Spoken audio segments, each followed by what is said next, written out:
Hello student, যাদের ওজোনোলিসিস কঠিন লাগে তারা ফটাফট বেশি দেরি না করে একটা খাতা নিয়ে নাও আর একটা পেন নিয়ে নাও এবং সেই খাতা আর পেনটা নিয়ে সঙ্গে সঙ্গে আমার সঙ্গে জিনিসটাকে ফলো করতে থাকো। এখানে দেখো ওজোনোলিসিস সাধারণত আমরা কি করে থাকি, যে কোনো জায়গায় একটা যদি আমরা দেখে থাকি CH2 ডবল বন্ড CH2 লেখা থাকে, তাহলে সেক্ষেত্রে আমরা প্রত্যেকেই কী করি, যখনই ওজোনোলিসিস অর্থাৎ ওজনের সাথে বিক্রিয়া করাবো তখন তাহলে O3ZnH2 আমরা সাধারণত একবারে আর্দ্র বিশ্লেষণ পর্যন্ত করে নেব।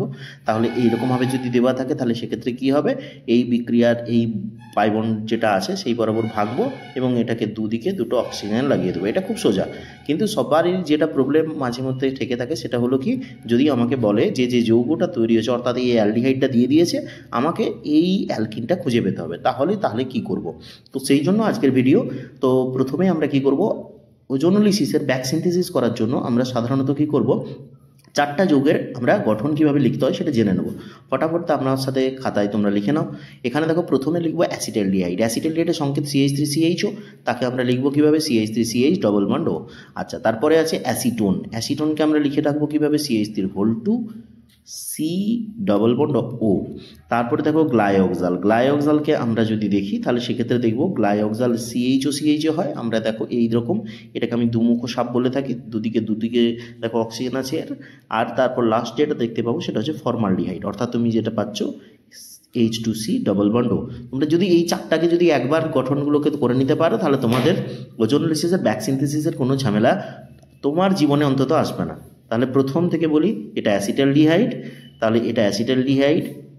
আচ্ছা চলো, তোমাদের জন্য আমরা এটা অ্যাসিটালডিহাইড, তারপরেরটা আমরা অ্যাসিটালডিহাইড, তারপরটা অ্যাসিটোন এটা, আর তারপরেরটা যেটা আছে সেটা হলো গ্লাইঅক্সাল। তো গ্লাইঅক্সাল এবং লাস্ট যেটা তুমি দেখতে পেলে সেটা হলো ফর্মালডিহাইড। তো এই চারটা যৌগকে কিভাবে তোমরা লিখবে সেভাবে আমি বলে দিলাম।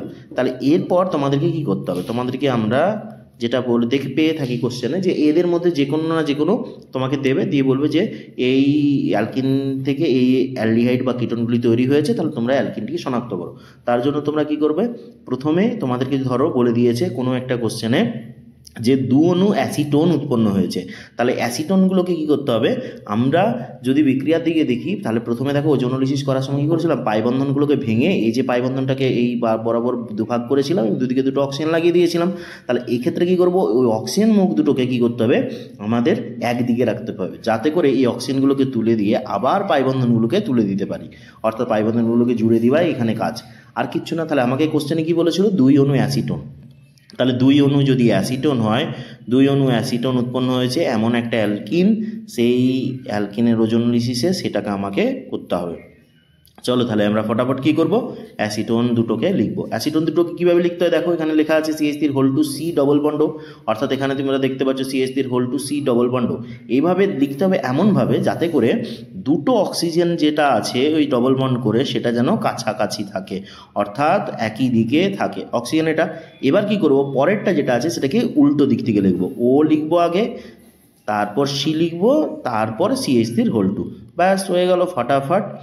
এবার কোনো কাজ আর বাকি নেই। এবার কি করব, কিচ্ছু না, এই চোখ দুটোকে অর্থাৎ এই অক্সিজেন যে দুটো আছে এই অক্সিজেন দুটোকে তুলে নাও, তুলে দিলে দেখো ওই পাইবন্ধনগুলো আবার জুড়ে দেবে।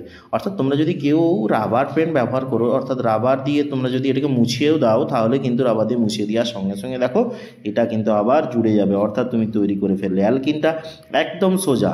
এরপর দেখো ফর্মালডিহাইড দু অণু যদি বলে, আচ্ছা ধরে নাও দু অণু ফর্মালডিহাইড না বলে এক অণু অ্যাসিটালডিহাইড বলেছে, যে এক অণু অ্যাসিটালডিহাইড তৈরি হয়েছে আর এক অণু তৈরি হয়েছে তোমার অ্যাসিটালডিহাইডকে কীভাবে লিখতে হয় দেখা যাক। অ্যাসিটালডিহাইডকে আমরা কীভাবে লিখেছি, প্রথমে ছিল অ্যাসিটালডিহাইডকে CH3CH ডবল বন্ড O।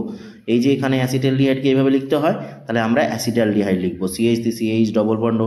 আর কি তৈরি হয়েছে, ফর্মালডিহাইডকে কীভাবে লিখতে হয় দেখো, ফর্মালডিহাইড লিখতে হয় এইভাবে, ফর্মালডিহাইড এই যে এইভাবে লিখতে হয় ফর্মালডিহাইডকে। তো ফর্মালডিহাইডকে আমরা যেভাবে লিখতে হয় সেভাবে লিখবো অক্সিজেন, তবে খেয়াল রাখবে এটাকে ঘুরিয়ে লিখবো, কেন, কারণ ফর্মালডিহাইডকে ঘুরিয়ে লিখলে তবেই অক্সিজেন দুটোকে তুমি এখান থেকে রাবার দিয়ে মুছতে পারবে, তাই না। তো সেই ক্ষেত্রে এখান থেকে কি করবে, অক্সিজেনগুলোকে তুলে দিলে, তাহলে কি তৈরি হয়ে গেল, তোমার হাতে চলে এলো অ্যালকিন, একদম রেডি টু সার্ভ। এবার তোমার দেখো এখান থেকে এইভাবে তুমি যে কোনো এখানে কিন্তু সহজেই কিন্তু ব্যাকসিনথেসিস করতে পারবে। তো এইভাবে আমরা কিন্তু যে কোনো একটা অ্যালকিন শনাক্তকরণ করতে পারি, যেটা তোমাদের সাধারণত ওজোনোলিসিস। আর 11-এর পরীক্ষায় একটা ওজোনোলিসিস অবশ্যই আসছে।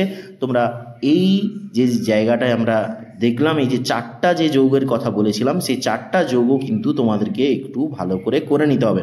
অর্থাৎ আমরা এখানে এই 4টা মুখস্থ করব, আর আমাদের সব ওজোনোলিসিস হাতের মুঠোয় চলে আসবে। ওকে, যদি কোনো প্রবলেম থাকে তোমরা অবশ্যই টেক্সট করো।